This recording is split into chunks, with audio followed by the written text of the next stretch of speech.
Hindi susi ang kasal para sabihin kayo na habang buhay.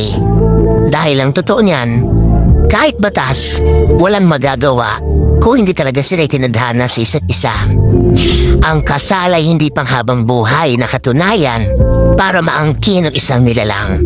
Ito'y isang papel na nagbibigay ng karapatan sa mga taong nagmamahalan na kadalasan sa una lang nararamdaman at kalaunan nauuwi rin sa hiwalayan. Dalalang hindi pagkakaunawaan. Hindi porket kinasal ka sa isang tao, habang buhay mo nang makakasama ito.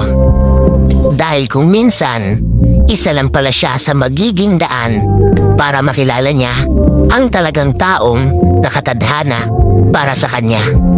Kinikilala man ng Diyos at batas ang bisa ng kasal, pero iba pa rin ang bisa ng tunay na mamahalan at tinadhana.